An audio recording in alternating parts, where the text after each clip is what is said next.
आशा sound studio आनुकूल्य रे living worship ministries उपस्थापना करुची ईश्वरंक अमूल्य संपद आध्यात्मिक अभिवृद्धि एवं संतुलित बाइबल शिक्षा निमंते प्रस्तुत करा जाइथिबा संवाद।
मनुष्यर विचार आउ केते दूर आमे जो समय रे बसवास करुचु केवल आध्यात्मिक अधोपतन होईची ता नुह। मानविकता मूल्यबोध अवक्षय सांप्रदायिकता निष्ठुरता संकीर्ण मनोभाव मध्य बढ़ी चली पाप चरम सीमारे पहुंची। आधुनिकतावाद मनुष्यर निर्लजता को प्रकाश करे। पृथ्वीर परिस्थिति अति भयंकर। ईश्वरंक द्वारा निर्मित मनुष्य पाप रूप पंकिल ह्रदरे बुड़ीकी रहुची। आमे जानू मनुष्य जहा बुणे ताहा ही काटिब। यही परिप्रेक्षी रे प्रभुंकर दास भाई निरंजन तुरुक एक समय उपयोगी प्रसंग मनुष्यर विचार आउ केते दूर बाइबल आलोकरे उपस्थापना करुचंती। एही संवादटी आपणक गतिपथ को परिवर्तन करिब एवं ईश्वरंक दंड और विचार रक्षा करिब एहा आमे विश्वास करू। यही प्रसंगटी आपण सुनिला परे निज बंधु आउ परिवार वर्गों को सुनांतु एहा आमर अनुरोध। प्रभु जीशु ख्रीष्टଙ୍କ अति बहुमूल्य नाम रे मु आपण मान आंतरिक शुभेच्छा एवं अभिनंदन जनाए। प्रभु को असीम अनुग्रह रु आमे पुनि थरे सुजोग पाइछु आउ एक प्रसंग रे आलोचना करबा निमंते आउ ताहा हुए तो आम जीवन पाए अति गुरुत्वपूर्ण प्रसंग अटे। आउ ए प्रसंग उपरे आलोचना करबा पाई मु बाध्य अटे कारण आम जो जगत रे बास करूछु ताहा पापरे परिपूर्ण मंदता भ्रष्टता दुराचारी समाज चारिआडे केही काहाकू डरंती नाही। मनुष्य पशुठारु मध्य हीन होई जाईछि। मानविकता हरई बसिछि। मानविक प्रेम हरई बसिछि। चारिआडे दुष्टतार ध्वनि उठुछि। लोक माने चित्कार करुछंती हाहाकार करुछंती कोठी मध्य न्याय नाही। ए प्रकार एक घड़ी संधि मुहूर्त रे बाइबल रे एक प्रसंग उपरे मु आपण मानक सम्मुख रे एक वार्ता उपस्थापन करिबा पई चाहे। प्रसंगटी हेला मनुष्यर विचार आउ केते दूर। कारण बाइबल कुहे जे समुदाय पृथ्वी ईश्वर द्वारा सृष्ट यह को जने सृष्टि करिसंती। आ बाइबल कुहे जीशु ख्रीष्ट ए समस्त को से सृष्टि करिसंती। आद्य परमेश्वर आकाश मंडल और पृथ्वीर सृष्टि कले। एठु हमें जानू जे पृथ्वी ता पाई से नथिला या को ईश्वर सृष्टि करिसंती। वैज्ञानिक मान विभिन्न मत दियंती किंतु शास्त्र परमेश्वर अपना वाक्य बाइबल रे कथा लिपिबद्ध करिसंती जे से सृष्टि करिसंती और से कि प्रकार सृष्टि करिसंती और मनुष्य को कि प्रकार से निर्माण कले ए कथा मते बाइबल रे लिखा जाए। जहन एक पर्व एक पद लिखा जाए जे ए समस्त विषय जीशु ही सृष्टि करिसंती। आदिर वाक्य थिले, वाक्य ईश्वरଙ୍କ संगरे थिले, सेही वाक्य ईश्वर थिले, से आदिर ईश्वरଙ୍କ सहित थिले, ताहांको द्वारा समस्त सृष्टि हैला, आ जे समस्त सृष्टि होई अछि सेति मध्यरु गोटे सुद्धा ताहांको बिना सृष्टि होई नै। से सृष्टिकर्ता, किंतु सृष्टिकर्ता जेतले मनुष्य पापरे पतित हैला, मनुष्य भ्रष्टतारे जीवन काटिला, ईश्वरଙ୍କ विद्रोहाचरण जीवन काटिला, ईश्वरଙ୍କ ठाରୁ विमुख ହେଲା ଓ ବାଟରେ ଚାଲିଗଲା, ସେ ଚିତ୍କାର କଲା। ଏ ପ୍ରକାର ଏକ ଘଡ଼ିସନ୍ଧି ମୁହୂର୍ତ୍ତରେ ସ୍ୱର୍ଗର ପରମେଶ୍ୱର ନିଜେ ମାନବ ଦେହ ଧାରଣ କରି ଜଗତକୁ ଆସିଲେ, ଆଉ ଯୀଶୁ ଖ୍ରୀଷ୍ଟ ତ୍ରାଣକର୍ତ୍ତା ହିଁ ଆସିଲେ। ଯେଉଁ ସୃଷ୍ଟିକର୍ତ୍ତା ଯେ ସମସ୍ତ ସୃଷ୍ଟି କଲେ, ସେ ଦେଖିଲେ ଯେ ମନୁଷ୍ୟର ଉଦ୍ଧାର ଆଉ ଅନ୍ୟ କୌଣସି ଉପାୟରେ ହେଇପାରିବ ନାହିଁ, ତେଣୁ ସେ ନିଜେ ମାନବ ଦେହ ଧାରଣ କରି 2000 ବର୍ଷ ତଳେ ପୃଥିବୀ ପୃଷ୍ଠକୁ ଆସିଲେ, ଆଉ ତାହାଙ୍କ ନାମ ଯୀଶୁ ଦିଆଗଲା। ଯୀଶୁ ନାମଟି ମନୁଷ୍ୟ ଦ୍ୱାରା ଦିଆଯାଇ ନାହିଁ, ଏହା ଈଶ୍ୱର ସ୍ୱର୍ଗଦୂତଙ୍କ ଦ୍ୱାରା ଘୋଷଣା କରିଥିଲେ, କାରଣ ଯୀଶୁ ନାମର ଅର୍ଥ ତ୍ରାଣକର୍ତ୍ତା। ଯେଉଁ ନାମରେ ମୁକ୍ତି ମିଳେ, ଯେଉଁ ନାମରେ ଉଦ୍ଧାର ମିଳେ, ଯେଉଁ ନାମ ବିନା ଅନ୍ୟ ନାମରେ ପାପ କ୍ଷମା ହୁଏ ନାହିଁ, କାରଣ ଶାସ୍ତ୍ର କୁହେ ଆକାଶ ତଳେ ମନୁଷ୍ୟମାନଙ୍କ ମଧ୍ୟରେ ଯୀଶୁ ନାମ ଛଡ଼ା ଅନ୍ୟ ନାମରେ ମୁକ୍ତି ନାହିଁ। ତ ସେ ମୁକ୍ତିକର୍ତ୍ତା 2000 ବର୍ଷ ପୂର୍ବେ ଏ ଜଗତକୁ ଆସିଥିଲେ ମାନବ ଜାତିର ଉଦ୍ଧାର ନିମନ୍ତେ, କ୍ରୁଶରେ ବଳିକୃତ ହେବା ନିମନ୍ତେ, କାରଣ ତାହାଙ୍କର ମୃତ୍ୟୁ ହିଁ ଆମମାନଙ୍କୁ ଜୀବନ ଦେଇଥାଏ। ଆମମାନଙ୍କୁ ଉଦ୍ଧାର ନିମନ୍ତେ ଯାହା ସବୁ ଆବଶ୍ୟକ ଥିଲା ସେ କ୍ରୁଶରେ ସମସ୍ତ କାର୍ଯ୍ୟ ସମ୍ପନ୍ନ କରିଛନ୍ତି, ଆଉ ସେ କହିଲେ ସମାପ୍ତ ହେଲା। ମନୁଷ୍ୟର ମୁକ୍ତି ନିମନ୍ତେ ଯେଉଁ କାର୍ଯ୍ୟ ଥିଲା ସେ କାର୍ଯ୍ୟଟି ଯୀଶୁଖ୍ରୀଷ୍ଟ କ୍ରୁଶରେ ସମାପ୍ତ କରିଥିଲେ। କିନ୍ତୁ କାଳକ୍ରମେ ମନୁଷ୍ୟମାନେ ପାପର ଜୀବନ କାଟିଲେ ଓ ବାଟରେ ଗଲେ, ଈଶ୍ୱର ବିହୀନ ଜୀବନ କାଟିଲେ, ନିଜକୁ ଯେ ପ୍ରକାର ପସନ୍ଦ ସେ ପ୍ରକାର ଜୀବନ ମନୋନୀତ କଲେ। ସେମାନଙ୍କ ଜୀବନ ଶୈଳୀ ଭିନ୍ନ ହେଲା, ଈଶ୍ୱର ବିହୁନେ ଜୀବନ କାଟିଲେ। ଆଜି ଜଗତ ପାପରେ ଭାରାକ୍ରାନ୍ତ ଅଟେ, ଲୋକମାନେ ହାହାକାର କରୁଛନ୍ତି, ଚିତ୍କାର କରୁଛନ୍ତି, କୋଉଠି ଗଲେ ଉଦ୍ଧାର ମିଳିବ, କୋଉଠି ଗଲେ ମୁଁ ନ୍ୟାୟ ପାଇବି। ମନୁଷ୍ୟ ଧାଇଁ ବୁଲୁଛି। ତ ସମୁଦାୟ ଜଗତ, ଆପଣ କୌଣସି ଦେଶକୁ କହିପାରିବେନି, ସମୁଦାୟ ପୃଥିବୀର ସମସ୍ତ ଦେଶ ମାନବ ଜାତି ପାପରେ ଭାରାକ୍ରାନ୍ତ ଜୀବନ କାଟୁଛନ୍ତି। ତ ଏ ସମସ୍ତର ସୃଷ୍ଟିକର୍ତ୍ତା ପରମେଶ୍ୱର ଏ ଜଗତର ବିଚାର କେବେ କରିବେ? ତ ଆମେ ଯେଉଁ ପ୍ରସଙ୍ଗରେ ଆଲୋଚନା କରୁଛୁ, ଜଗତର ବିଚାର ଆଉ କେତେ ଦୂର? ବାଇବେଲ କୁହେ ଯାକୋବ 5 ଅଧ୍ୟାୟ ତାର 9 ପଦରେ ଏ ପ୍ରକାର ଲେଖାଯାଏ, हे भाई माने तुम्हें माने जेपरि दंड प्राप्त न हुआ, एथि निमंते परस्पर विरुद्धरे बचसा न कर। देख विचारकर्ता द्वार निकटरे दंडायमान होई अछंती। एठारे स्पष्ट भाବରେ ଲେଖାଯାଏ, ଦେଖ ବିଚାରକର୍ତ୍ତା ଦ୍ୱାର ନିକଟରେ ଦଣ୍ଡାୟମାନ ହୋଇ ଅଛନ୍ତି। ଯେ ଜଗତର ବିଚାର କରିବେ, ଯେ ମାନବ ଜାତିର ବିଚାର କରିବେ, ଯେଉଁ ମନୁଷ୍ୟ ଈଶ୍ୱର ବିହୀନ ଜୀବନ କାଟିଛି, ପାପରେ ଜୀବନ କାଟିଛି ଓ ବାଟକୁ ଯାଇଛି, ସେହି ମନୁଷ୍ୟକୁ ବିଚାର କରିବା ନିମନ୍ତେ ବିଚାରକର୍ତ୍ତା ଦ୍ୱାର ନିକଟରେ ଦଣ୍ଡାୟମାନ ହୋଇଛନ୍ତି। ଆଉ ବାଇବଲ ବାରମ୍ବାର ଏହି ଉକ୍ତିକୁ ପ୍ରକାଶ କରେ। ଫିଲିପିଓ ତାର 4 ପର୍ବ 5 ପଦରେ ଲେଖାଯାଏ, ତୁମ୍ଭମାନଙ୍କର ମୃଦୁପଣ ସମସ୍ତ ଲୋକଙ୍କ ନିକଟରେ ପ୍ରକାଶିତ ହେଉ, ପ୍ରଭୁ ନିକଟବର୍ତ୍ତୀ। ସେ ଅତି ନିକଟକୁ ଆସିଗଲେଣି।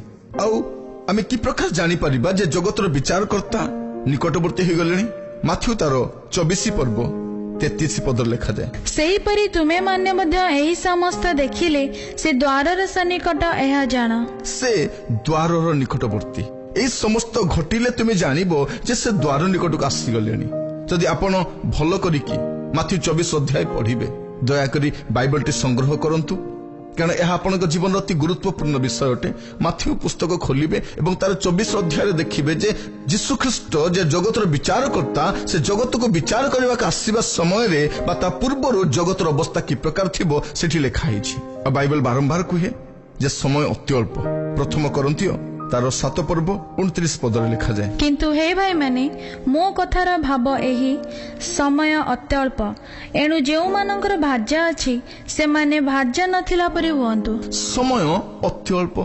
ଜଗତର ବିଚାର ହେବା ପାଇଁ ଯେ ସମୟ ରହିଛି, ଅତ୍ୟଳ୍ପ ସମୟ ମାତ୍ର ବାକି ଅଛି। ସେ ଅତ୍ୟଳ୍ପ ସମୟ ପରେ ଜଗତର ବିଚାର ହେବ। ଆମେ ଅନେକ ଭାବୁଛୁ ଯେ ସମୟ ଅଛି, ଆଉ ସମୟ ଅଛି, ଏମିତି ରହିଥିବ।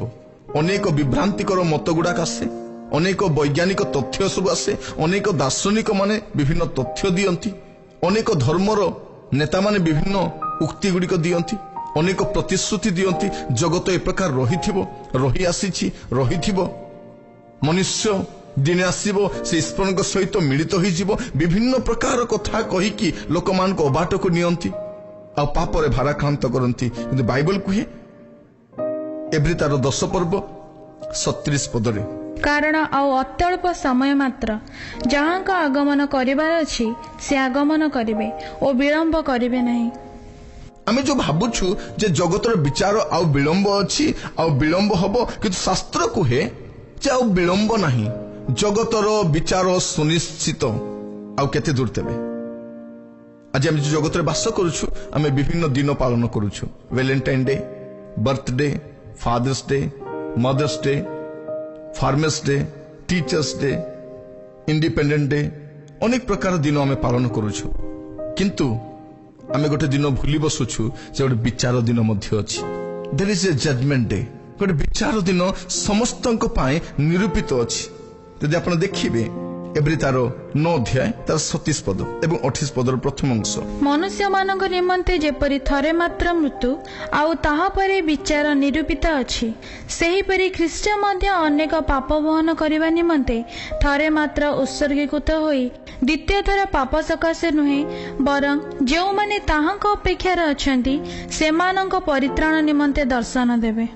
विचार निरूपित अछि एटा को आपण घुंचाई पारिबे नहीं ए दिन को आपण बदलाई पारिबे नहीं ए दिन को उपेक्षा करि पारिबे नहीं यह अवश्य अछि आ एही विचार मनुष्य निमंते निरूपित अछि किंतु कथा हला आ केते दूर आ केते दिन लागिवो मनुष्य विचारित हेबा पई कारण से विचारित हेबार योग्य अटे से विचार वर्ती पारिबो नहीं यह अपॉइंटेड अटे यह निरूपित अटे मजे आपण को कहिबा पई चाहे ए दिन को के घुंचाई पारिबो नहीं आ शास्त्र कहे मनुष्य मान निमंते जेपरि थरे मात्र मृत्यु मनुष्य बारंबार मरे नहीं मनुष्य बारंबार जन्म हुए नहीं मनुष्य थरे मात्र जन्म हुए मरे आउ तापरे विचार निरूपित अछि माने निरूपित अछि एडा को केही घुंचाई पारिबो नहीं कारण जो परमेश्वर मनुष्य को अपना प्रतिमूर्ति निर्माण कले ए जगत को प्रेरण कले आ मनुष्य जगत रे बसवास करूछि ईश्वर विहुन जीवन काटुछि जे ईश्वर नुहे ताकू ईश्वर बोली मानुछि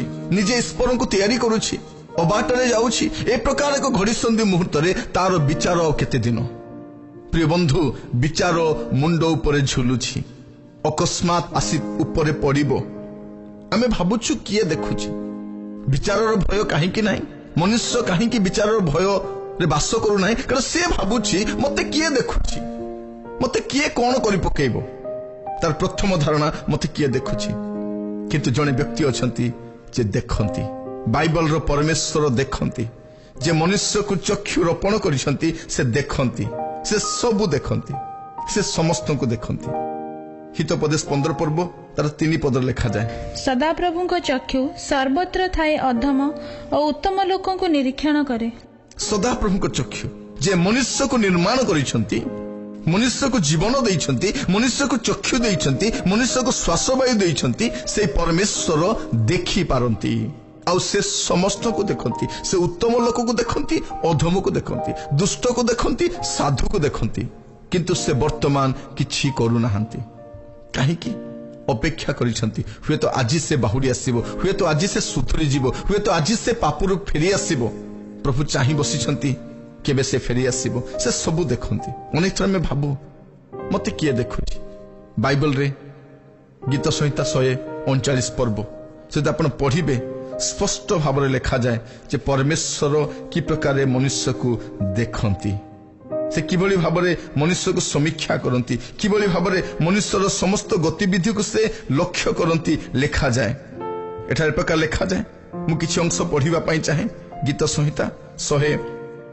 139 पर्वर लिखा जाए हे सदा प्रभु तुम्हें मोर अनुसंधान करियछ और मोर परिचय नहीं अछ तुम्हें मोर बसिबार और उठिबार जानुअछ तुम्हें दूररू मोर संकल्प बुझुअछ तुम्हें मोर गमन और शयन अनुसंधान करुअछ और मोर सकल गति जानुअछ कारण हे सदा प्रभु देख जा तुम्भंकु संपूर्ण गोचर नुहे एपरी गोटे कथा मो जिभारे नहीं तुम्हें मते पछरे और आगरे घेरिअछ और मो उपरे अपन हस्त रखिअछ एटा लिखा जाए जे से आगरे और पछरे घेरिछंती से संपूर्ण जानती से मोर गमन शयन अनुसंधान करती से मो बसिबा उठिबा जानती मो इवन मोर संकल्प जानती से सदाप्रभु अटंती आउ तांको सम्मुखरु आपण केमिति वर्ती जिवे ଜଗତର ବିଚାର ଯେତେବେଳେ ହେବ ଆପଣ ମଧ୍ୟ ବିଚାରିତ ହେବେ।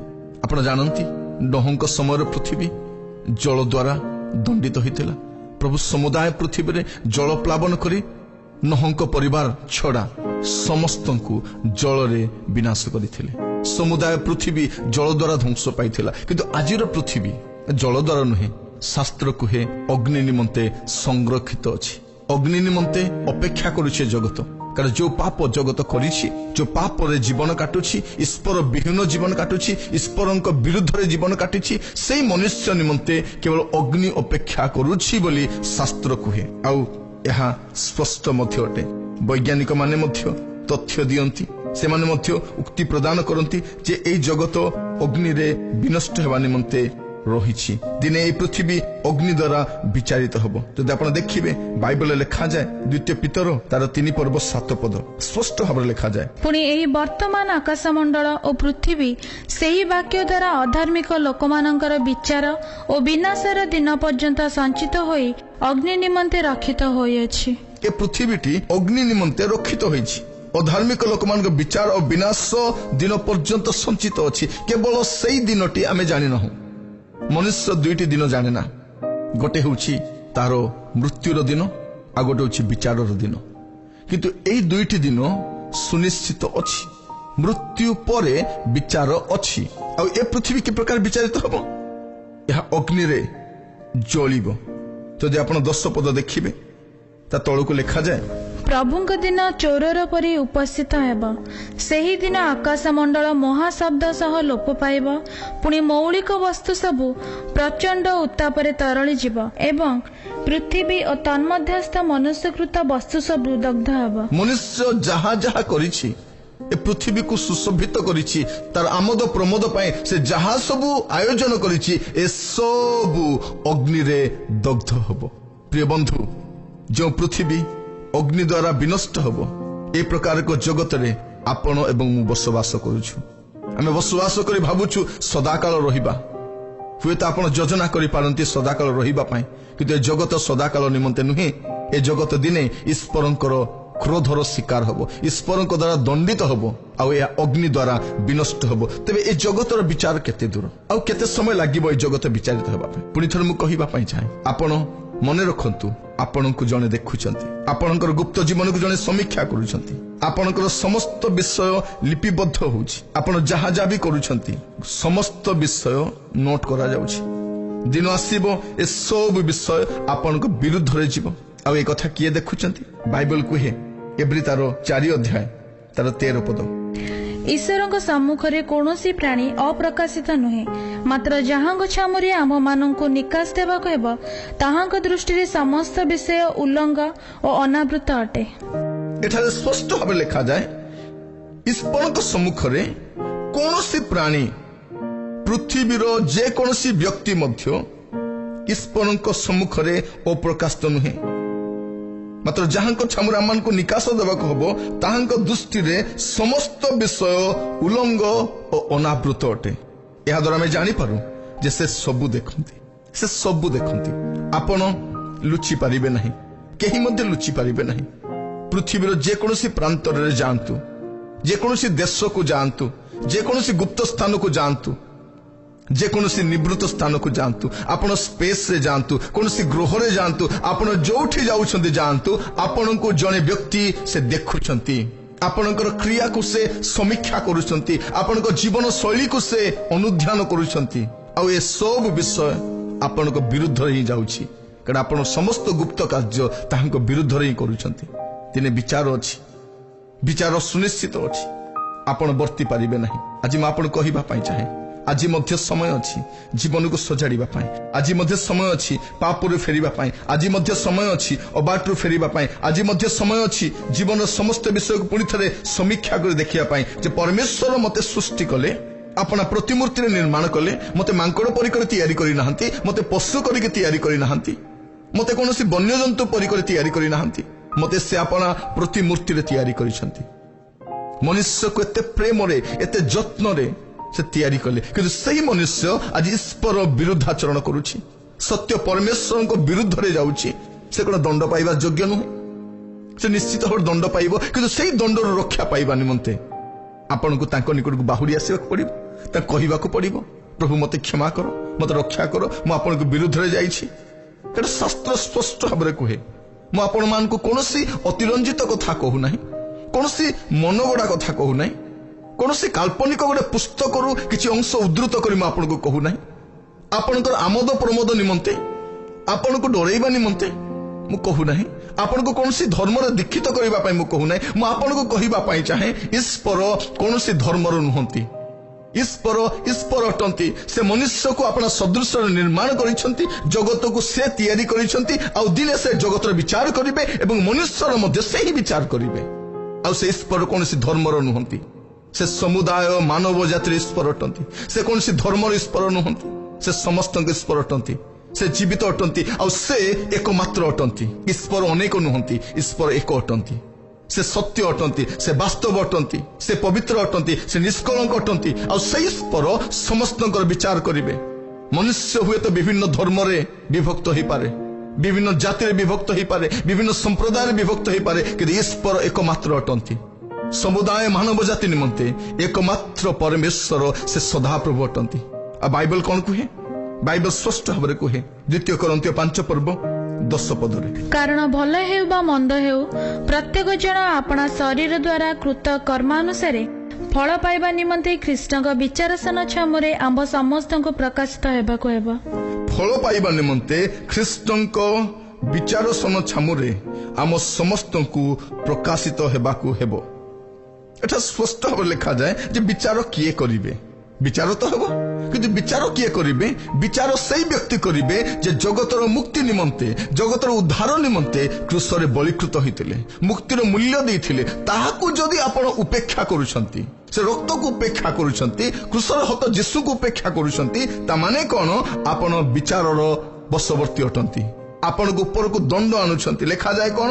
ଭଲ ହେଉ ବା ମନ୍ଦ ହେଉ ପ୍ରତ୍ୟେକ ଜଣ ଆପଣା ଶରୀର ଦ୍ୱାରା କୃତ କର୍ମାନୁସାରେ ଫଳ ପାଇବା ନିମନ୍ତେ ଖ୍ରୀଷ୍ଟଙ୍କ ବିଚାରସନ, ଖ୍ରୀଷ୍ଟଙ୍କର ଗୋଟିଏ ବିଚାର ସିଂହାସନ ଅଛି, ଆଉ ସେ ସମ୍ମୁଖରେ ସମସ୍ତଙ୍କୁ ପୃଥିବୀର ଆରମ୍ଭରୁ ପୃଥିବୀର ଶେଷ ପର୍ଯ୍ୟନ୍ତ ଯେତେ ମନୁଷ୍ୟ ପୃଥିବୀରେ ଜନ୍ମଗ୍ରହଣ କରିଛନ୍ତି ସମସ୍ତଙ୍କୁ ଅବଶ୍ୟ ତାହାଙ୍କ ସମ୍ମୁଖରେ ଠିଆ ହେବାକୁ ପଡ଼ିବ। ଏଇଟା କେହି ଘୁଞ୍ଚେଇ ପାରିବ ନାହିଁ। କେହି ବି କହିପାରିବ ନାହିଁ ନା ମୁଁ ଯୀଶୁଙ୍କ ସମ୍ମୁଖରେ ଦଣ୍ଡାୟମାନ ହେବା ପାଇଁ ଚାହେଁ ନାହିଁ। କେହି ବି କହିପାରିବ ନାହିଁ, କେହି ବି ବର୍ତ୍ତି ପାରିବ ନାହିଁ, କେହି ମଧ୍ୟ ଆପଣଙ୍କୁ ଲୁଚାଇ ପାରିବ ନାହିଁ। ନିଶ୍ଚିତ ଭାବରେ ଆପଣଙ୍କୁ ଯୀଶୁଙ୍କ ସମ୍ମୁଖରେ ଠିଆ ହେବାକୁ ପଡ଼ିବ, କାରଣ ସେ ଆପଣଙ୍କର ସୃଷ୍ଟିକର୍ତ୍ତା ଅଟନ୍ତି। ସେ କେବଳ ସୃଷ୍ଟିକର୍ତ୍ତା ନୁହନ୍ତି, କିନ୍ତୁ ସେ ଆପଣଙ୍କ ତ୍ରାଣକର୍ତ୍ତା ମଧ୍ୟ ଅଟନ୍ତି। କାରଣ ଆପଣ ଶତ ଚେଷ୍ଟା କରି, ଆପଣ ଲହୁଲୁହାଣ ହୋଇ, ଆପଣ ଭାରାକ୍ରାନ୍ତ ହୋଇ, ଆପଣ ଚାରିଆଡ଼େ ଧାଇଁକି ମଧ୍ୟ ଆପଣ ନିଜର ମୁକ୍ତି ସାଧନ କରିପାରିବେ ନାହିଁ। ଆଉ ସେ ଆପଣଙ୍କର ବଦଳରେ, ମୋର ବଦଳରେ ସେ କ୍ରୁଶରେ ବଳୀକୃତ ହେଲେ, ମୁକ୍ତିର ମୂଲ୍ୟ ସ୍ୱରୂପେ ଆପଣ ପ୍ରାଣ ଦେଲେ। ଆଉ ତାହାଙ୍କ ନିକଟକୁ ଯଦି ଆପଣ ଆସିବେ ନାହିଁ, ଆପଣ ଦଣ୍ଡ ପାଇବାର ଯୋଗ୍ୟ ଅଟନ୍ତି। ଆଜି ପ୍ରଭୁ ଆପଣଙ୍କୁ ସାହାଯ୍ୟ କରନ୍ତୁ। ଆଜି ବାହୁଡ଼ି ଆସିବା ନିମନ୍ତେ ସେ କ୍ରୁଶ ନିକଟକୁ, ସେ ରକ୍ତ ନିକଟକୁ, ସେ ତ୍ରାଣକର୍ତ୍ତା ନିକଟକୁ। କାରଣ ବିଚାର କିଏ କରିବେ? ଖ୍ରୀଷ୍ଟ, ଯୀଶୁ ଖ୍ରୀଷ୍ଟ ହିଁ ଜଗତର ବିଚାର କରିବେ। ଏହାର ପ୍ରମାଣ କ'ଣ? ଶାସ୍ତ୍ର ଲେଖାଯାଏ ପ୍ରେରିତ ତାର 17:31। କାରଣ ଯେଉଁଦିନ ସେ ଆପଣା ନିରୂପିତ ବ୍ୟକ୍ତିଙ୍କ ଦ୍ୱାରା ଧାର୍ମିକତାରେ ଜଗତର ବିଚାର କରିବେ, ସେହିପରି ଗୋଟିଏ ଦିନ ସ୍ଥିର କରିଅଛନ୍ତି, ଆଉ ତାହାଙ୍କୁ ମୃତମାନଙ୍କ ମଧ୍ୟରୁ ଉତ୍ଥାପନ କରି ଏ ବିଷୟରେ ସମସ୍ତ ନିକଟରେ ପ୍ରମାଣ ଦେଇଅଛନ୍ତି ଯେ ବିଚାର ଯେପରି ନିରୂପିତ ଅଛି, ବିଚାରକର୍ତ୍ତା ମଧ୍ୟ ନିରୂପିତ ହୋଇ ସାରିଛନ୍ତି। ଆପଣ ମୁଁ ଯୋଉ ଜଗତରେ ବାସ କରୁଛୁ, ଆଜି କାହାରିକୁ ଭୟ ଲାଗୁନାହିଁ। କାହିଁକି?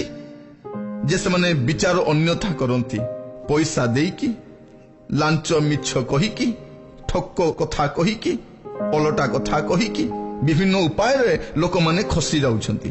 ଏ ଜଗତରେ ହୁଏତ ଆପଣ ଲାଞ୍ଚ ଦେଇକି, ମିଛ କହିକି ଖସି ଯାଇପାରନ୍ତି, କିନ୍ତୁ ଯୀଶୁଙ୍କ ସମ୍ମୁଖରୁ ଆପଣଙ୍କୁ କିଏ ରକ୍ଷା କରିବ? ଯୀଶୁଙ୍କ ହାତରୁ ଆପଣଙ୍କୁ କିଏ ରକ୍ଷା କରିବ? ମୋର ପ୍ରିୟମାନେ, ସେ ହେଉଛନ୍ତି ନିରୂପିତ ବ୍ୟକ୍ତି, ଆଉ ସେ ସମସ୍ତ ବିଷୟ ଦେଖନ୍ତି, ସେ ସମସ୍ତ ବିଷୟ ଜାଣନ୍ତି। ଆପଣଙ୍କର ସମସ୍ତ ଚିଠା ତାଙ୍କ ସମ୍ମୁଖରେ ଖୋଲା ଅଛି। ଆପଣଙ୍କ ସମସ୍ତ ଗୁପ୍ତ ଅଧ୍ୟାୟ ସେ ଜାଣନ୍ତି। ଆପଣ ଯାହା ଅନ୍ଧକାର କରିଛନ୍ତି, ଯାହା ଲୁଚିକି କରିଛନ୍ତି, ଯାହା ଅନ୍ୟ ଜାଗାରେ ଆପଣ କରିଛନ୍ତି, କିଏ ଭାବୁନାହାନ୍ତି ଯେ କେହି ଦେଖୁଛନ୍ତି ବୋଲି, ସେ ସମସ୍ତ ବିଷୟ ମଧ୍ୟ ସେ ଜାଣନ୍ତି। ଆଉ ସେ ହିଁ ଜଗତର ବିଚାର କରିବେ। ଆଉ ଦିନେ ଆପଣଙ୍କୁ ତାଙ୍କ ହାତରେ ପଡ଼ିବାକୁ ପଡ଼ିବ। ଆପଣ ଖସି ପାରିବେ ନାହିଁ, କେହି ଖସି ପାରିବେ ନାହିଁ। जगतर केही मध्य जीशुଙ୍କ हातରୁ खसी पारिबे नहीं। मोर प्रिय माने बाइबल कहे ईश्वरଙ୍କ हातरे पड़िबा भयंकर विषय। से दिन मनुष्य ईश्वरଙ୍କ हस्तरे पड़िबो आ से दिन तांकु आउ केही रक्षा करि पारिबो नहीं। से त्राही त्राही कहिबो किंतु त्राही पाइबो नहीं। आज त्राही पाई पारिबो, आज रक्षा पाई पारिबो, आज उद्धार पाई पारिबो जदि आज से फेरिके आसीबो, आज बाहुडी आसीबो। कारण विचार निरूपित अछि।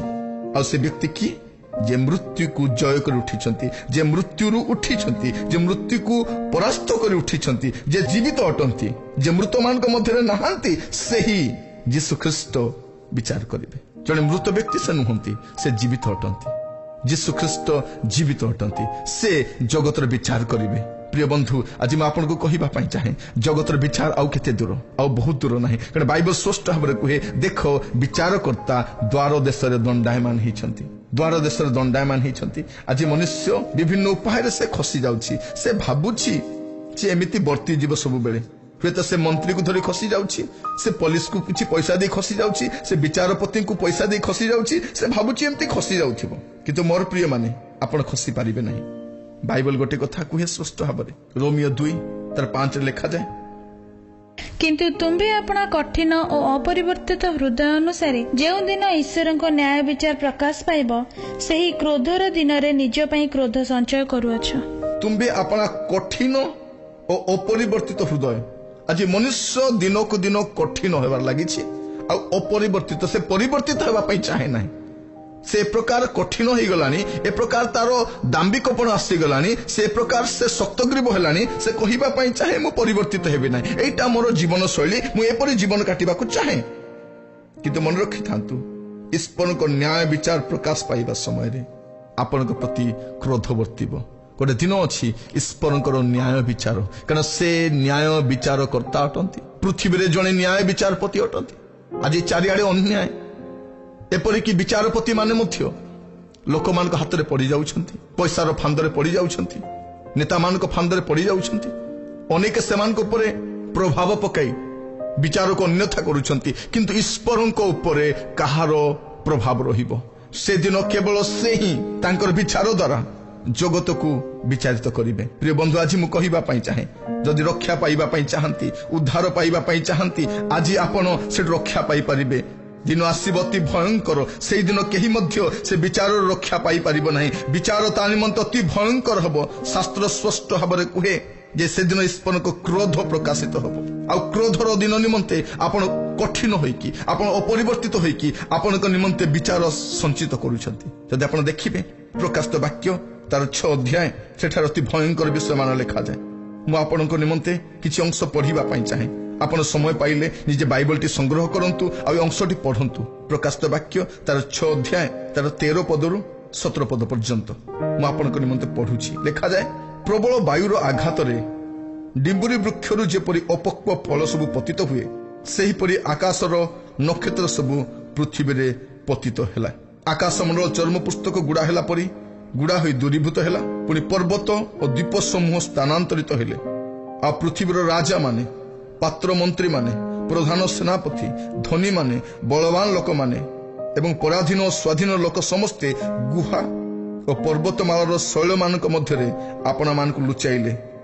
पुणी से पर्वत और शैल मान को कहले, आम्भ मान पड़ी सिंहासन प्रविष्ट व्यक्ति छामरू और मेष शावकों क्रोधरू आम को लुचाई रख। से क्रोधर महादिन उपस्थित होइछि, आउ किए ठिया होई पारे। ए प्रकार गोटे भयंकर दिन आसुछि जो दिन पृथ्वीर सम्भ्रांत लोक माने, जो माने आज पृथ्वी रे विभिन्न पद पदवी रे अछंती, धन सेमान को अंध करि देछि, पदवी सेमान को अंध करि देछि। से भाबुछंती मोर विचार किए करिवो, मोर धन मते रक्षा करिवो। सेही दिन प्रभुंकर विचार समय रे आपन को को धन काम रे आसीबो, को धन आपन को रक्षा करिवो। बाइबल स्पष्ट भाବରେ कुहे सिफोनियो 1:18 पदरे, पुणी सदाप्रभु को क्रोधन दिन रे सेमानकर रूपा केबा सेमानकर सुना सेमान को उद्धार करि परिबो नाही, मात्र ताहांकर अंतज्वल रूप अग्नि रे समुदाय देश ग्रासित हेबो। कारण से देश निवासी समस्त को निशेष करिवे, हाँ भयानक रूपे निशेष करिवे। जे प्रभुंकर विचार दिन रे आपण को सुना केबा रूपा काम रे आसीबो नाही, आपण को धन काम रे आसीबो नाही। आज आमे जे जगत रे वास करूछु, लोक माने बहुत गर्व करंती, लोक माने गर्वी हो जाइछंती। ସେମାନେ ଗର୍ବୀ ହେବାର କାରଣ କଣ? କୋଉ ବିଷୟ ଗୁଡାକ ସେମାନଙ୍କୁ ଗର୍ବୀ କରୁଛି? ମନୁଷ୍ୟ ଆଜି କୋଉ ବିଷୟକୁ ନେଇ ଅତି ଦର୍ପ କରେ? ମନୁଷ୍ୟ ପ୍ରାୟତଃ 3ଟି ବିଷୟ ନେଇ ଦର୍ପ କରେ। ଲେଖାଯାଏ ସଦାପ୍ରଭୁ ଏହି କଥା କହନ୍ତି, ମୁଁ କହୁନାହିଁ। ଲେଖାଯାଏ ସଦାପ୍ରଭୁ ଏହି କଥା କହନ୍ତି, ଜ୍ଞାନବାନ ଆପଣା ଜ୍ଞାନରେ ଦର୍ପଣ କରୁ, କିମ୍ବା ବଳବାନ ଆପଣା ବଳରେ ଦର୍ପଣ କରୁ, ଧନବାନ ଆପଣା ଧନରେ ଦର୍ପଣ କରୁ। ତ ଆଜି ଦର୍ପ କରିବା ପାଇଁ 3ଟି ବିଷୟ, ଗୋଟେ ହେଉଛି ଜ୍ଞାନ, ଆଉ ଗୋଟେ ହେଉଛି ବଳ, ଆଉ ଗୋଟେ ଅଛି ଧନ। ଏ 3ଟି ବିଷୟ ନେଇ ମନୁଷ୍ୟ ଦର୍ପ କରିଥାଏ। ସେ ଭାବେ ଏ 3ଟି ବିଷୟ ତା ପାଇଁ ଯଥେଷ୍ଟ। ତେଣୁ ଆମେ ସମସ୍ତେ ଜ୍ଞାନ ଅର୍ଜନ କରିବା ପାଇଁ ଅତି ଚଞ୍ଚଳ, ବ୍ୟତିବ୍ୟସ୍ତ, ବଳବାନ ହେବା ନିମନ୍ତେ, ପଦପଦବୀରେ ଆସିବା ନିମନ୍ତେ, ଆଉ ଧନୀ ହେବା ନିମନ୍ତେ। ମନୁଷ୍ୟ ଭାବୁଛି ଯେ ଧନ ତାର ସବୁ ସମସ୍ୟାର ସମାଧାନ। କିନ୍ତୁ ଧନ ସେଦିନ କାମରେ ଆସିବ ନାହିଁ, ଜ୍ଞାନ କାମରେ ଆସିବ ନାହିଁ, ପଦବୀ କାମରେ ଆସିବ ନାହିଁ, କାରଣ ସେଇଦିନ ଈଶ୍ୱରଙ୍କ କ୍ରୋଧ ପ୍ରକାଶିତ ହେବ। ମୁଁ କହିବା ପାଇଁ ଚାହେଁ ଜଗତର ବିଚାର ଅତି ନିକଟବର୍ତ୍ତୀ। ଜଗତର ବିଚାର ଆଉ ବହୁତ ଦୂର ନାହିଁ। ଜଗତ ବିଚାରିତ ହେବା ପାଇଁ ଯାଉଛି। ଜଗତର ଅବସ୍ଥାକୁ ଦେଖି ଆପଣ କଣ କହିପାରିବେ ୟାର ଭଲ ସମୟ ଆସିବ ବୋଲି? କିଏ ଭଲ ସମୟ ଆଣିପାରେ? ପୃଥିବୀର ସମସ୍ତ ଦେଶ, କେବଳ ଭାରତ ନୁହେଁ, ପୃଥିବୀର ସମସ୍ତ ଦେଶ ସମସ୍ୟାର ଅଛି। ଆଉ ସମସ୍ୟାରୁ ବାହାରିବା ନିମନ୍ତେ ଉପାୟ ମଧ୍ୟ ନାହିଁ। ହନ୍ତସନ୍ତ ହେଉଛନ୍ତି ନେତୃବର୍ଗ, ସେମାନେ ବିଭିନ୍ନ ଉପାୟ ଅବଲମ୍ବନ କରୁଛନ୍ତି, କିନ୍ତୁ ଏହାର ସମାଧାନ ସେମାନଙ୍କ ପାଖରେ ନାହିଁ। ମୁଁ କହିବା ପାଇଁ ଚାହେଁ ପୃଥିବୀ ବିଚାରର ଦ୍ୱାର ଦେଶରେ ଦଣ୍ଡାୟମାନ ହେଇଛି। ଏ ପୃଥିବୀ ଈଶ୍ୱରଙ୍କ ଦ୍ୱାରା ଦଣ୍ଡିତ ହେବା ନିମନ୍ତେ ପ୍ରସ୍ତୁତ ହୋଇଯାଇଛି। କାରଣ ସେ ଯୋଉ ପାପ କରିଛି, ଯୋଉ ବାଟରେ ଯାଇଛି, ଯେ ଈଶ୍ୱର ନୁହନ୍ତି ତାଙ୍କୁ ଈଶ୍ୱର ବୋଲି ପ୍ରାଧାନ୍ୟ ଦେଇଛି, ସ୍ୱେଚ୍ଛାଚାରୀ ଜୀବନ କାଟିଛି, ଈଶ୍ୱରଙ୍କ ବିଦ୍ରୋହାଚରଣ ଜୀବନ କାଟିଛି, ଆଉ ତାହା ତା ନିମନ୍ତେ ଦଣ୍ଡର କାରଣ ଅଟେ। ପ୍ରିୟ ବନ୍ଧୁ, ମୁଁ ଆପଣଙ୍କୁ କହିବା ପାଇଁ ଚାହେଁ ଆଜି ଆପଣ ବାହୁଡ଼ି ଆସିପାରିବେ। ବିଚାରରୁ ରକ୍ଷା ପାଇବା ନିମନ୍ତେ ଆଜି ମଧ୍ୟ ଆପଣଙ୍କ ପାଖରେ ଗୋଟେ ସୁଯୋଗ ଅଛି। ଆଜି ମଧ୍ୟ ଆପଣ ସେ ବିଚାର ରକ୍ଷା ପାଇପାରିବେ ଯଦି ଆପଣ ଯୀଶୁଙ୍କ ନିକଟକୁ ଆସିବେ। ପୃଥିବୀର ଜଣେ ମହାଜ୍ଞାନୀ ରାଜା ସୋଲୋମନ ତାଙ୍କ ପୁସ୍ତକରେ ଲେଖନ୍ତି, ସେ ଜ୍ଞାନୀମାନଙ୍କ ମଧ୍ୟରେ ଜ୍ଞାନୀ, ଈଶ୍ୱର ତାଙ୍କୁ ବିଶେଷ ଜ୍ଞାନ ଦେଇଥିଲେ। ଆଉ ସେ ତାଙ୍କ ବହିର ଶେଷରେ ଲେଖନ୍ତି, ଗୋଟେ କଥା ଲେଖନ୍ତି, ଉପଦେଶକ ତାର 12 ଅଧ୍ୟାୟ ତାର 14 ପଦ ଲେଖନ୍ତି, ଯେହେତୁ ପରମେଶ୍ୱର ପ୍ରତ୍ୟେକ କର୍ମ ପୁଣି ଭଲ କି ମନ୍ଦ ପ୍ରତ୍ୟେକ ଗୁପ୍ତ ବିଷୟ ବିଚାରରେ ଆଣିବେ। ଜ୍ଞାନୀ ଲୋକ ପରିଶେଷରେ ଏ କଥା କହୁଛନ୍ତି, ପରମେଶ୍ୱର ପ୍ରତ୍ୟେକ କର୍ମ, ଆପଣ ଯାହା ଯାହା କାମ କରିଛନ୍ତି, ପ୍ରତ୍ୟେକ କର୍ମ ପୁଣି ଭଲ କି ମନ୍ଦ ପ୍ରତ୍ୟେକ ଗୁପ୍ତ ବିଷୟ ବିଚାରରେ ଆଣିବେ। ତ ଆଜି ଆପଣ ମନେ ରଖିବା କଥା ଯେ ଆପଣଙ୍କର କର୍ମ ସେ ସମୀକ୍ଷା କରନ୍ତି, ସେ ଆପଣଙ୍କର କର୍ମକୁ ଅନୁଧ୍ୟାନ କରନ୍ତି, ସେ ଆପଣଙ୍କ କର୍ମକୁ ଦେଖନ୍ତି, ପୁଣି ଆପଣଙ୍କର ପ୍ରତ୍ୟେକ ଗୁପ୍ତ ବିଷୟ ବିଚାରରେ ଆସିବ। ଆଜିଠାରୁ ସାବଧାନ ହେଇଯାଆନ୍ତୁ। ଆପଣଙ୍କୁ କେହି ଦେଖୁନାହାନ୍ତି ଏ କଥା ଆପଣ ଭାବନ୍ତୁ ନାହିଁ, ଜଣେ ଆପଣଙ୍କୁ ଦେଖୁଛନ୍ତି। ତାମାନେ ଦିନ ଆସିବ ଆପଣ ଟୋଟାଲି ଏକ୍ସପୋଜ ହେଇଯିବେ। ଆପଣଙ୍କର ଆଉ କିଛି ଗୁପ୍ତ ରହିବ ନାହିଁ। ଆପଣଙ୍କର କୌଣସି ଅଧ୍ୟାୟ ଲୋକଲୋଚନରୁ ଦୂରରେ ରହିବ ନାହିଁ। ସବୁ ବିଷୟ ପ୍ରକାଶିତ ହେବ। ଆଉ ବାଇବଲର ପରମେଶ୍ୱର କୁହନ୍ତି, ତୁମେ ଯାହା ଅନ୍ଧକାରରେ କରିଛ ତାହାକୁ ମୁଁ ଆଲୋକରେ ପ୍ରକାଶିତ କରିବି, ଯାହା ତୁମେ ଛାତ ତଳେ କରିଛ ତାହାକୁ ଛାତ ଉପରେ ଘୋଷଣା କରିବି। ଦିନ ଆସିବ ଆପଣଙ୍କର ସମୁଦାୟ ଅଧ୍ୟାୟ, ଆପଣଙ୍କର ଜୀବନ କାଳର ସବୁ କଥା ବାହାରେ ପଡିବ। ବିଚାର ଆସିବା ସମୟରେ ମୋର ପ୍ରିୟ ମାନେ, ଆପଣଙ୍କର ବିରୁଦ୍ଧରେ ଆପଣଙ୍କର କାର୍ଯ୍ୟ ହିଁ ଆସିବ। ଆଜି ମୁଁ ଆପଣଙ୍କୁ କହିବା ପାଇଁ ଚାହେଁ, ସେ ବିଚାରରୁ ବର୍ତ୍ତିବା ପାଇଁ ଚାହାନ୍ତି। ଆଉ ଦ୍ୱିତୀୟ ଚାନ୍ସ ସେତେବେଳେ ମିଳିବ ନାହିଁ। ମନୁଷ୍ୟ ମଲା ପରେ ଆଉ ଚାନ୍ସ ମିଳେ ନାହିଁ। ବିଚାରକର୍ତ୍ତାଙ୍କ ସମ୍ମୁଖରେ ଠିଆ ହେବା ସମୟରେ ଆପଣଙ୍କର କୌଣସି କାରସାଦି କାମ ଆସିବ ନାହିଁ। ସେଦିନ ଆପଣ ଆଉ କିଛି କହିକି ଆପଣ ଖସି ପାରିବେ ନାହିଁ ସେଦିନ। କିନ୍ତୁ ବିଚାରକର୍ତ୍ତାଙ୍କ ସମ୍ମୁଖକୁ ଯିବା ପୂର୍ବରୁ ଆପଣଙ୍କ ଜୀବନକୁ ସଜାଡ଼ି ପାରିବେ, ପାପରୁ ଫେରି ପାରିବେ, ମନ୍ଦତାରୁ ଫେରି ପାରିବେ, ଅବାଟରୁ ଫେରି ଆସିପାରିବେ। ଆଜି ସମୟ ଅଛି, ଆଜି ସୁଯୋଗ ଅଛି, କାରଣ ସେ ଜଗତର ବିଚାରକର୍ତ୍ତା। ଆଜି ଦୟା ପାଇପାରିବେ, ଆଜି ଦୟାର ଦିନ, ଆଜି ଅନୁଗ୍ରହର ଦିନ। କାରଣ ଅନୁଗ୍ରହ ସମୟରେ ସେ ବିଚାର କରନ୍ତି ନାହିଁ, ଆଉ ବିଚାର କରିବା ସମୟରେ ସେ ଅନୁଗ୍ରହ କରନ୍ତି ନାହିଁ। ସ୍ୱର୍ଗର ପରମେଶ୍ୱର ଏ ଦୁଇଟି ବିଷୟକୁ ମିଶାନ୍ତି ନାହିଁ। ଯୀଶୁଖ୍ରୀଷ୍ଟ ଯେତେବେଳେ ଜଗତରେ ଥିଲେ ସେ ଗୋଟିଏ କଥା କହିଲେ, ମୁଁ ଜଗତର ବିଚାର କରିବା ନିମନ୍ତେ ଆସି ନାହିଁ, କିନ୍ତୁ ଜଗତ ଯେପରି ମୋ ଦ୍ୱାରା ରକ୍ଷା ପାଇବ ସେଥି ନିମନ୍ତେ ମୁକ୍ତିର ମୂଲ୍ୟ ସ୍ୱରୂପେ ଆପଣ ପ୍ରାଣ ଦେବାକୁ ଆସିଛି। ଆପଣ ଦେଖିବେ ଯେତେବେଳେ ଯୀଶୁ ଜଗତରେ ଥିଲେ ସେହି ସମୟରେ ଯେକୌଣସି ପାପରେ ପୀଡ଼ିତ ଲୋକଙ୍କୁ, ପାପରେ ପତିତ ଲୋକଙ୍କୁ ତାଙ୍କ ନିକଟକୁ ଅଣାଯାଉଥିଲା, ସେ କହୁଥିଲେ, ମୁଁ ତୁମକୁ କ୍ଷମା କରୁଅଛି, ଯାଅ, ଆଜିଠାରୁ ପାପ କର ନାହିଁ। ଏପରିକି ସେ କ୍ରୁଶରେ ଜଗତର ମୁକ୍ତି ନିମନ୍ତେ ପ୍ରାଣ ଉତ୍ସର୍ଗ କରିବା ସମୟରେ ଜଣେ ଚୋର ଯେତେବେଳେ ସେ ବିଶ୍ୱାସ କରୁଛି, ତାଙ୍କୁ ମଧ୍ୟ କହୁଛନ୍ତି ଆଜି ତୁମେ ମୋ ସହିତ ପାରଦେଶରେ ଉପସ୍ଥିତ ହେବ। କାରଣ ଯୀଶୁଖ୍ରୀଷ୍ଟ ଆସିଥିଲେ ଯାହା ହଜି ଅଛି ତାହା ଖୋଜି ରକ୍ଷା କରିବା ନିମନ୍ତେ। ମୋର ପ୍ରିୟମାନେ, ଆଜି ଆପଣ ରକ୍ଷା ପାଇପାରିବେ, ଆଜି ଫେରି ଆସିପାରିବେ। ଆଜି ମୁଁ ଆପଣଙ୍କୁ ପ୍ରଭୁଙ୍କ ଦାସ ଭାବରେ ଆପଣଙ୍କୁ କହିବା ପାଇଁ ଚାହେଁ। ମୁଁ ଆପଣଙ୍କୁ କହୁନାହିଁ କୌଣସି ଧର୍ମରେ ଦୀକ୍ଷିତ ହେବା ନିମନ୍ତେ। ମୁଁ ଆପଣଙ୍କୁ କହୁନାହିଁ ଆପଣଙ୍କ ଧର୍ମ ପରିବର୍ତ୍ତନ କରିବା ନିମନ୍ତେ। ମୁଁ ଆପଣଙ୍କୁ କହୁନାହିଁ ଆପଣଙ୍କ ଜାତି ପରିବର୍ତ୍ତନ କରିବା ନିମନ୍ତେ। ମୁଁ ଆପଣଙ୍କୁ କହୁଛି ଆପଣଙ୍କ ଉପରେ ଗୋଟେ ବିଚାର ଅଛି। ସେ ବିଚାରରୁ କି ପ୍ରକାର ଆପଣ ରକ୍ଷା ପାଇବେ, ଆଉ ସେ ବିଚାର ରକ୍ଷା ପାଇବା ନିମନ୍ତେ ଯୀଶୁଖ୍ରୀଷ୍ଟଙ୍କ ନିକଟକୁ ଆସିବାକୁ ପଡ଼ିବ। ଆପଣଙ୍କ ପାପ ସ୍ୱୀକାର କରିବାକୁ ପଡ଼ିବ। ଆପଣଙ୍କୁ କହିବାକୁ ପଡ଼ିବ ଯେ ପ୍ରଭୁ ମୋର ପାପ କ୍ଷମା କରନ୍ତୁ। ଆଉ ଅନ୍ୟ ଚଏସ୍ ନାହିଁ ମୋର ପ୍ରିୟମାନେ। ଆପଣ ଅନ୍ୟ କୌଣସି ବାହାନା ଦେଖାଇ ପାରିବେ ନାହିଁ। ଆପଣ ଅନ୍ୟ କୌଣସି ବାହାନା ଦେଖାଇ ଖସି ପାରିବେ ନାହିଁ। ଆଜି ଆପଣଙ୍କ ପାଖରେ ଗୋଟେ ସୁଯୋଗ ଅଛି। ଏ ସୁଯୋଗକୁ ହାତ ଛଡ଼ା କରନ୍ତୁ ନାହିଁ। ଏ ସମ୍ବାଦ ଶୁଣିବା ସମୟରେ ଆପଣଙ୍କ ପାଇଁ କି ଅପୂର୍ବ ସୁଯୋଗ। ଆପଣ ଶୁଣିବା ପରେ ଆପଣଙ୍କ ବନ୍ଧୁମାନଙ୍କୁ ମଧ୍ୟ ଶୁଣିବା ପାଇଁ ଦିଅନ୍ତୁ। ସେମାନେ ମଧ୍ୟ ଯେପରି ଶୁଣିପାରିବେ ସେମାନଙ୍କୁ ମଧ୍ୟ ସେୟାର କରନ୍ତୁ ଏ ସମ୍ବାଦଟି। ଏ ସମ୍ବାଦଟି ସେମାନେ ବି ଜାଣିବା ଦରକାର, କାରଣ ସେମାନେ ଜାଣନ୍ତି ନାହିଁ ବିଚାର ଅଛି। କାରଣ ବିଚାର ସମ୍ପର୍କରେ କେହି କୁହନ୍ତି ନାହିଁ। କୌଣସି ଧର୍ମ ବିଚାର ସମ୍ପର୍କରେ କୁହେ ନାହିଁ। ସେମାନେ କୁହନ୍ତି ଈଶ୍ୱର ପ୍ରେମ କରନ୍ତି, ଈଶ୍ୱର ଦୟା କରନ୍ତି, ଈଶ୍ୱର ଦୟା କରନ୍ତି, ଆଶୀର୍ବାଦ କରନ୍ତି, କିନ୍ତୁ ଈଶ୍ୱର ବିଚାର ମଧ୍ୟ କରନ୍ତି। ଆଉ ସେ ଈଶ୍ୱର ଯେ ପ୍ରେମିକ ଅଟନ୍ତି ସେ ବିଚାରକର୍ତ୍ତା ମଧ୍ୟ ଅଟନ୍ତି। ଆମେ ତାଙ୍କର ପ୍ରେମକୁ କୃଷରେ ଦେଖିଛୁ, କିନ୍ତୁ ତାଙ୍କର କ୍ରୋଧକୁ ବିଚାର ସମୟରେ ହିଁ ଦେଖାଯିବ। ଯେଉଁମାନେ ଦୀର୍ଘ ସମୟ ଦୀର୍ଘ ବର୍ଷ ପାଇଲା ପରେ ମଧ୍ୟ ଜୀବନକୁ ସଜାଡୁ ନାହାନ୍ତି। ବାଇବଲରେ ଗୋଟେ ସୁନ୍ଦର କଥା ଲେଖାଯାଏ, ବିଚାର ଦିନରେ କଣ ହବ? ଦୟାକରି ମସ୍ତ ଖୋଲନ୍ତୁ ମାଥ୍ୟୁ ତାର 12 ଅଧ୍ୟାୟ 36 ଏବଂ 37 ପଦ। କିନ୍ତୁ ମୁଁ ତୁମମାନଙ୍କୁ କହୁଅଛି, ମନୁଷ୍ୟମାନେ ଯେ କୌଣସି ଅସାର କଥା କହନ୍ତି, ବିଚାର ଦିନରେ ସେମାନେ ସେଥିର ଉତ୍ତର ଦେବେ। ଯେଣୁ ତୁମ୍ଭ ବାକ୍ୟ ଦ୍ୱାରା ତୁମ୍ଭେ ନିର୍ଦ୍ଦୋଷ ଓ ତୁମ୍ଭ ବାକ୍ୟ ଦ୍ୱାରା ତୁମ୍ଭେ ଦୋଷୀ ବୋଲି ପ୍ରମାଣିତ ହେବ।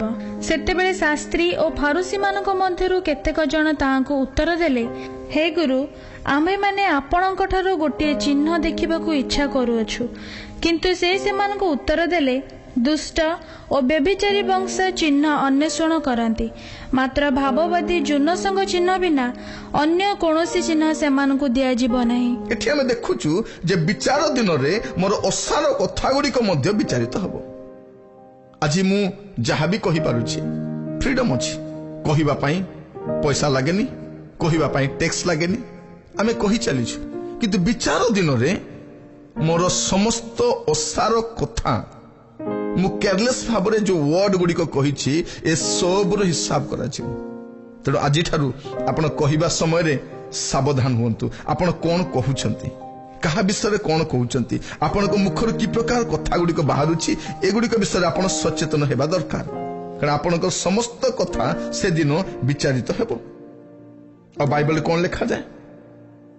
ପ୍ରକାଶିତ ବାକ୍ୟ ତାର 2 ପର୍ବ 23 ପଦ। ପୁଣି ଆମ୍ଭେ ତାହାଙ୍କ ସନ୍ତାନମାନଙ୍କୁ ମୃତ୍ୟୁ ଦ୍ୱାରା ବିନାଶ କରିବୁ।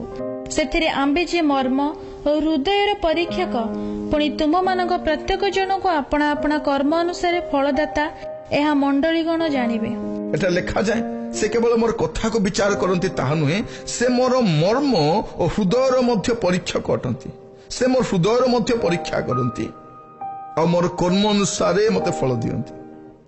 ତ ବିଚାର ଦିନରେ ମୋର କଥା ଏବଂ ମୋର କର୍ମ ଉଭୟ ତାହାଙ୍କ ଦ୍ୱାରା ବିଚାରିତ ହେବ। ଆଜି ସୁଯୋଗ ଅଛି ବାହୁଡ଼ି ଆସିବା ପାଇଁ। ଆଜି ସୁଯୋଗ ଅଛି ଜୀବନ ସଜାଡ଼ିବା ପାଇଁ। ଆଜି ସୁଯୋଗ ଅଛି ପାପରୁ ଫେରିବା ପାଇଁ। ଆଜି ସୁଯୋଗ ଅଛି ଅବାଟରୁ ଫେରିବା ପାଇଁ। ଆଜି, କାଲି ନୁହଁ। ଏ ଆଜିକୁ ଆପଣ ହାତ ଛଡ଼ା କରନ୍ତୁ ନାହିଁ। ଚଏସ୍ ଅଛି, ଆପଣଙ୍କ ପାଖରେ ଚଏସ୍ ଅଛି। ଚଏସ୍ ଯଦି ନଥାନ୍ତା ତାହେଲେ ଅଲଗା ବିଷୟ। ଆପଣଙ୍କ ପାଖରେ ଗୋଟେ ଚଏସ୍ ଅଛି। ଆପଣ ଏ ବିଚାରରୁ ରକ୍ଷା ପାଇପାରିବେ, ଏ ଦଣ୍ଡରୁ ରକ୍ଷା ପାଇପାରିବେ, ଏଠୁ ଉଦ୍ଧାର ପାଇପାରିବେ, ମୁକ୍ତି ପାଇପାରିବେ। ତାର ଉପାୟ ଅଛି। ଆଜି ଫେରି ଆସନ୍ତୁ, ଯୀଶୁଙ୍କ ନିକଟକୁ ବାହୁଡ଼ି ଆସନ୍ତୁ। ମୁଁ ଆପଣଙ୍କୁ କୌଣସି ଧର୍ମରେ ଦୀକ୍ଷିତ ହେବା ପାଇଁ କହୁନାହିଁ। ମୁଁ ଆପଣଙ୍କୁ କହୁଛି ଜଗତର ବାସ୍ତବ ଉଦ୍ଧାରକର୍ତ୍ତା, ଜଗତର ଏକମାତ୍ର ତ୍ରାଣକର୍ତ୍ତା ଯୀଶୁଖ୍ରୀଷ୍ଟଙ୍କ ନିକଟକୁ ବାହୁଡ଼ି ଆସିବା ପାଇଁ। ସେ କୌଣସି ଧର୍ମର ନୁହନ୍ତି, ସେ କୌଣସି ଜାତିର ନୁହନ୍ତି, ସେ କୌଣସି ବର୍ଣ୍ଣର ନୁହନ୍ତି। ସେ ସମସ୍ତଙ୍କ ନିମନ୍ତେ, କାରଣ ସେ ସମସ୍ତଙ୍କର ସୃଷ୍ଟିକର୍ତ୍ତା। ସେ ସମୁଦାୟ ମାନବ ଜାତି ନିମନ୍ତେ କ୍ରୁଶରେ ବଳିକୃତ ହୋଇଥିଲେ। ତେଣୁ ବାଇବଲରେ ଲେଖାଯାଏ, ଯେପରି ଯେ କେହି ତାହାଙ୍କଠାରେ ବିଶ୍ୱାସ କରେ ସେ ବିନଷ୍ଟ ନ ହୋଇ ଅନନ୍ତ ଜୀବନ ପ୍ରାପ୍ତ ହେବ। ଯେ କେହି, ଆପଣ ଯେ କେହି ହୁଅନ୍ତୁ ନା କାହିଁକି, ଆପଣଙ୍କୁ ସେ କ୍ଷମା ଦେବା ପାଇଁ ବିଶ୍ୱସ୍ତ ଅଟନ୍ତି। ଆପଣ ବାହୁଡ଼ି ଆସନ୍ତୁ।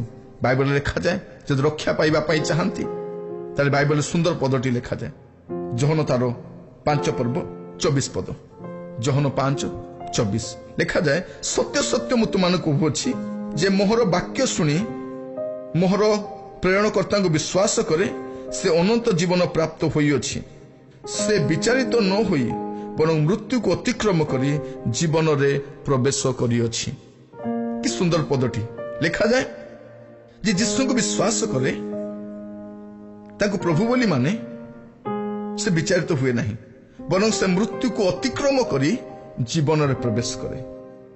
ଆଜି ଆପଣ ଫେରି ଆସନ୍ତୁ, ଯୀଶୁଙ୍କ ନିକଟକୁ ବାହୁଡ଼ି ଆସନ୍ତୁ। ଜଗତର ବିଚାର ଅତି ନିକଟରେ, ବହୁତ ସମୟ ଲାଗିବ ନାହିଁ। କାରଣ ପୃଥିବୀର ଅବସ୍ଥାକୁ ଅନୁଧ୍ୟାନ କଲେ, ପୃଥିବୀର ଅବସ୍ଥାକୁ ସମୀକ୍ଷା କଲେ ଆମେ ଜାଣିପାରୁ ଯେ ବିଚାର ନିକଟକୁ ଅଛି। ଯଦି ବିଚାର ନଥାନ୍ତା, ଖାଲି ମୃତ୍ୟୁ ଥାନ୍ତା, ଆମେ କହିଥାନ୍ତୁ ଖାଅ ପିଅ ଆଉ ମର। କିନ୍ତୁ ବାଇବଲ କୁହେ ଯେ ମୃତ୍ୟୁ ପରେ ବିଚାର ଅଛି, ତେଣୁ ଆମମାନେ କେୟାରଲେସ୍ ହେଇପାରିବା ନାହିଁ।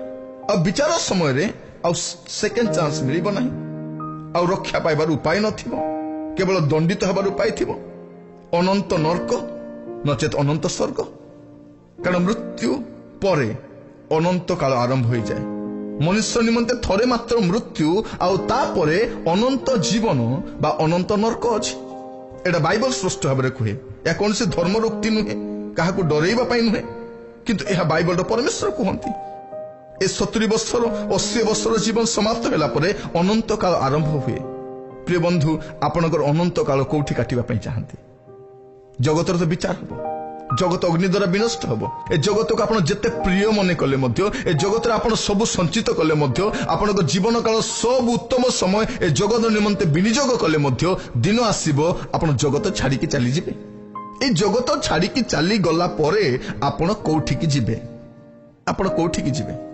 କାରଣ ଦୁଇଟି ସ୍ଥାନ ନିରୂପିତ ଅଛି, ଆପଣ କୋଉ ସ୍ଥାନକୁ ଯିବେ? ଆଉ ତାହା ମଧ୍ୟ ପ୍ରସ୍ତୁତ ହୋଇସାରିଛି। ବାଇବଲ ସ୍ପଷ୍ଟ ଭାବରେ କୁହେ ଯେ ସେଇ ଦୁଇଟି ସ୍ଥାନ ପ୍ରସ୍ତୁତ ହୋଇସାରିଛି।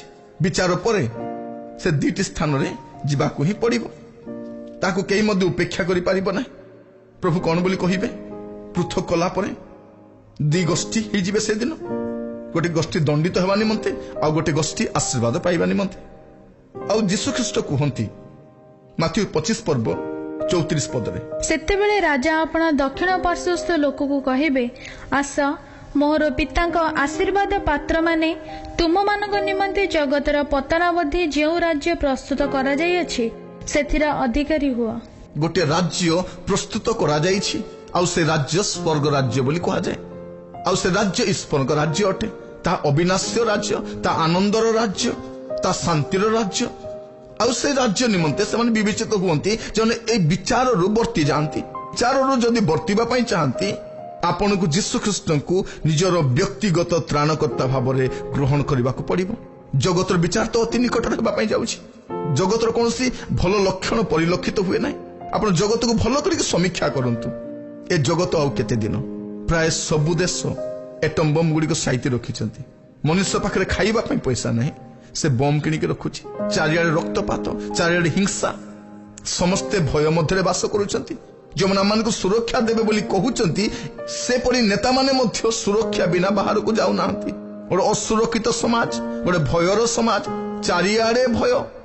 ଏପରି ଏକ ସମୟରେ ବସବାସ କରିବା ସମୟରେ ଜଗତର ବିଚାର ସୁନିଶ୍ଚିତ। କାରଣ ଈଶ୍ୱରଙ୍କ ବିରୁଦ୍ଧରେ ଜଗତ ଯାଇଛି। ଯେ ଈଶ୍ୱର ତାକୁ ସୃଷ୍ଟି କଲେ, ତାକୁ ନିର୍ମାଣ କଲେ, ତାକୁ ପ୍ରେମ କଲେ, ତାର ନିମନ୍ତେ ମୁକ୍ତିର ମୂଲ୍ୟ ସ୍ୱରୂପ ଆପଣ ପ୍ରାଣ ଦେଲେ, ସେହି ଈଶ୍ୱରଙ୍କୁ ସେ ଉପେକ୍ଷା କରିଛି ଓ ବାଟରେ ଯାଇଛି। ସେ ଦଣ୍ଡ ପାଇବାର ଯୋଗ୍ୟ ଅଟେ। କିନ୍ତୁ ଆପଣ ରକ୍ଷା ପାଇପାରିବେ, ଆପଣଙ୍କ ପରିବାର ରକ୍ଷା ପାଇପାରିବ, ଆପଣଙ୍କ ପିଲାମାନେ ରକ୍ଷା ପାଇପାରିବେ। ଆଜି ଆପଣ ମୁକ୍ତି ପାଇପାରିବେ, ତା ସମ୍ଭବ ଅଟେ। ସ୍ଥାନଟି ପ୍ରସ୍ତୁତ ଅଛି। ଆପଣ ସେ ସ୍ଥାନ ନିମନ୍ତେ ପ୍ରସ୍ତୁତ ହେଉଛନ୍ତି କି? ଯଦି ଆପଣ ସ୍ୱର୍ଗ ରାଜ୍ୟ ନିମନ୍ତେ ପ୍ରସ୍ତୁତ ହେଉନାହାନ୍ତି, ପାପରୁ ଆଜି ଫେରି ଆସୁନାହାନ୍ତି, ଆଉ ଗୋଟେ ସ୍ଥାନଟି ରହିଛି। ଆଉ ତାହା ମଧ୍ୟ ବାଇବଲ ଉଲ୍ଲେଖ କରେ। ମାଥ୍ୟୁ 25:41 ପଦ ଲେଖାଯାଏ, ତତ୍ପରେ ସେ ବାମ ପାର୍ଶ୍ୱସ୍ଥ ଲୋକଙ୍କୁ ମଧ୍ୟ କହିବେ। ୟା ପୂର୍ବରୁ ସେ ଦକ୍ଷିଣ ପାର୍ଶ୍ୱସ୍ଥ ଲୋକଙ୍କୁ କହିଥିଲେ, ଏବେ ସେ ବାମ ପାର୍ଶ୍ୱସ୍ଥ ଲୋକଙ୍କୁ ମଧ୍ୟ କହିବେ, ରେ ଶାପଗ୍ରସ୍ତ ମାନେ ମୋ ସମ୍ମୁଖରୁ ଦୂର ହୋଇ ଶୟତାନ ଓ ତାହାର ଦୂତମାନଙ୍କ ନିମନ୍ତେ ପ୍ରସ୍ତୁତ କରାଯାଇଥିବା ଅନନ୍ତ ଅଗ୍ନି ମଧ୍ୟକୁ ପ୍ରସ୍ଥାନ କର। ଏହା ମଧ୍ୟ ପ୍ରସ୍ତୁତ ହୋଇଯାଇଛି, ଏହା ମଧ୍ୟ ପ୍ରସ୍ତୁତ ହୋଇଯାଇଛି। ଯଦି ଆପଣ ବିଚାର ବର୍ତ୍ତିବା ପାଇଁ ଚାହାନ୍ତି, ବିଚାର ରକ୍ଷା ପାଇବା ପାଇଁ ଚାହାନ୍ତି, ଏ ଜଗତ ଈଶ୍ୱରଙ୍କ ଦ୍ୱାରା ଦଣ୍ଡିତ ହେବା ସମୟରେ ଆପଣ ସୁରକ୍ଷିତ ସ୍ଥାନକୁ ନିଆଯିବା ପାଇଁ ଚାହାନ୍ତି, ଆପଣଙ୍କ ପାଖରେ ଗୋଟେ ଚଏସ୍ ଅଛି। ଆପଣ ଆଜି ସେ ଚଏସ୍ଟା ଆପଣଙ୍କର, କେହି ବାଧ୍ୟ କରୁନାହାନ୍ତି ଆପଣଙ୍କୁ। आपण को केही बाध्य करू नाहंती मु भी आपण को बाध्य करू नाही आपण सम्मुख रे स्वर्गर परमेश्वर एक वार्ता उपस्थापन करुछि चॉइस आपणकर किंतु मोर प्रिय माने ए सुजोग हुए तो बारंबार मिली न पारे आपण जानते नहीं मृत्यु केतेबेले आसीबो केतेबेले मृत्यु हठात आसी आपण सम्मुख रे ठिया हबो आपण भी जानि पारिबे नाही कारण मनुष्य कहि पारिबो नाही से केते दिन बंचिबो केते दिन रहिबो जगत रे आ बाइबल कहे मृत्यु परे विचार निरूपित अछि मु आपण को कहूतिली जे पर दुईटी स्थान अछि से पर दुईटी पथ मध्य अछि से पथ मध्य आपण को ही बाछिबाकू पड़िबो स्वर्गर परमेश्वर काहाको बाध्य करंती नाही काहाको जबरदस्त करंती नाही काहा ऊपर से चाप पकांती नाही से चॉइस दियंती कारण मनुष्य को से पशु करके तैयारी करी नाहंती मनुष्य को निर्जीव वस्तु पर तैयारी करी नाहंती मनुष्य को चॉइस देइछंती स्वच्छंदता देइछंती आपण आज चॉइस करिवे कि जगत विचारित हेबा पूर्वरु आपण रक्षा प्राप्त हेबा निमंते आ से चॉइस टी कोन माथ्यू रे लिखा जाय प्रभु यीशु ख्रीष्ट शिक्षा देवा समय कथाटी कही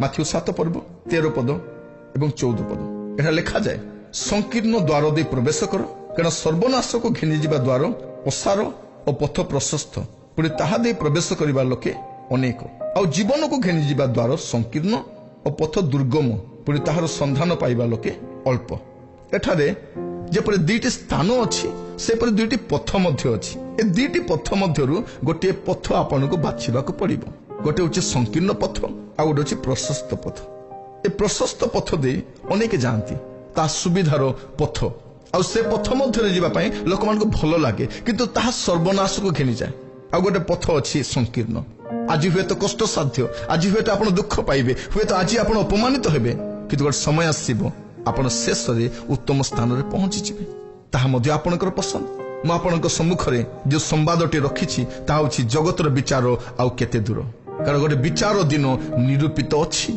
आ से विचार रु केही वर्ती पारिबो नाही विचार सामना करबाकू पड़िबो विचार बशवर्ती हेबाकू पड़िबो दिन आसीबो समस्त को से विचार सामना करबाकू पड़िबो कारण भलो हो बा मंद हो हम समस्त को ख्रीष्टंकर विचार सिंहासन सम्मुख रे ठिया हेबाकू पड़िबो माने पड़िबो आ सेठु जो रक्षा पाइबा पई चाहंती सेठु मुक्ति पाइबा पई चाहंती शांतिर राज्य प्रवेश करिबा पई चाहंती स्वर्ग राज्य प्रवेश करिबा चाहंती आज ही आपनकर गति पथ को परिवर्तन करबा पड़िबो आज ही आपनको अबाटु फेरी आसबा पड़िबो आपण सिद्धांत नेबे कि आसंतु चक्षु बंद करिबा प्रार्थना करिबा पई जिबा जगतर विचार सुनिश्चित जगत दंड पाइबा पई योग्य ईश्वर को क्रोध जगत ऊपर को बर्थिबो किंतु जमन यीशु को विश्वास करंती त्राणकर्ता भाव ग्रहण करती से माने विचार रक्षा पाई परिबे ए दंडर रक्षा पाई परिबे आज आपनक पाखरे सुजोग अछि आपनक पाखरे स्वर्गर परमेश्वर तांकर संवाद परिवेषण करिसंती आपनक सम्मुख रे जो प्रसंगटी मु रखिली ए प्रसंगटी मोर नुहे ए प्रसंगटी मोर मनगढ़ा कहानी नुहे ए प्रसंगटी बाइबल आधारित अटे बाइबल समस्त पदपर्व जा स्वर्गर परमेश्वर पवित्र आत्मा द्वारा लिपिबद्ध करिसंती से समस्त विषय आपनक सम्मुख रखिछि फेरी आसंतु प्रिय बंधु प्रिय भाई प्रिय भौणी फेरी आसंतु अबाट को जानतु नहीं ता सर्वनाश को घेनी जीव दिन आसवा आपण क्रंदन करिवे आपण विलाप करिवे से समय आपण ठारू बहुत दूर को पळैथिबो सुजोग आ नथिबो आज सुजोग अछि ए सुजोगर समय रे पापरु फेरी आसंतु मंदतार फेरी आसंतु सत्य परमेश्वर निकट को कारण से मुक्ति देवा पई प्रस्तुत अटंती जगत विचारित हेबा समय रे आपण दंडित न होई आपण अनंत जीवन प्राप्त हेबे चक्षु बंद करिबा प्रार्थना करिबा पई जिबा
महामंगलमय स्वर्गस्थ पिता आपण को धन्यवाद दूची जगतर विचार आउ केते दूर आउ शास्त्र स्पष्ट भाव कहे जहांकर आगमन करिवार अछि से आगमन करिवे और आम समस्त को ख्रीष्टर विचार सिंहासन सम्मुख में ठिया हवा हब। प्रभु आज जो माने मध्य पापर फेरिबा निमंते संकल्प नौछंती प्रत्येक को साहाय्य कर पवित्र आत्मा द्वारा से हृदय को नियंत्रण कर। प्रभु जो माने मध्य यीशु ख्रीष्ट को आज व्यक्तिगत त्राणकर्ता भाव ग्रहण करुछंती पाप स्वीकार करुछंती पापर फेरी आसुछंती से दया कर। प्रभु आपण सबू देखंती आमे भाबुथिलु आपण किछि देखंती नाही आपण स्वर्ग रे आराम रे अछंती आमे भाबुथिलु किंतु आपण सबू निरीक्षण करंती आपण सबू देखुछंती आ दिन आसीबो सबुर विचार हबो। प्रभु आज लज्जित भाव रे दुखित मन रे अनुतापर सहित प्रभु आमानक पाप सबू स्वीकार करूछु दया क्षमा करो पुणी थे गोटे नुआ जीवन काटिबा निमंते आपणकर इच्छार जीवन काटिबा निमंते आपणक संतुष्टर जीवन काटिबा निमंते बलका जीवन प्रभु आपणक उद्देश्य बंचिबा निमंते आपण साहाय्य करंतु। जगतर विचार सुनिश्चित प्रभु किंतु जो आपको विश्वास करती उद्धारकर्ता भाव ग्रहण करती से माने उद्धार प्राप्त हुअन्ति मुक्ति प्राप्त हुअन्ति। धन्यवाद दूची आज प्रसंग निमंते आम समस्त सहित आपण कथा होइतिबार धन्यवाद दूची। सकल महिमा आदर गौरव आपणकर हो प्रभु कारण ता आपण ही पाइबा योग्य अटंती। प्रभु आज गोटे प्रस्तुत जीवन काटी यीशु ख्रीष्ट को मेघमाला साक्षात करने निमंते विचार रक्षा पाइबा निमंते प्रत्येक को साहाय्य करंतु। ए प्रार्थना मोर प्राणर प्रिय यीशु नाम मागुछि आमेन।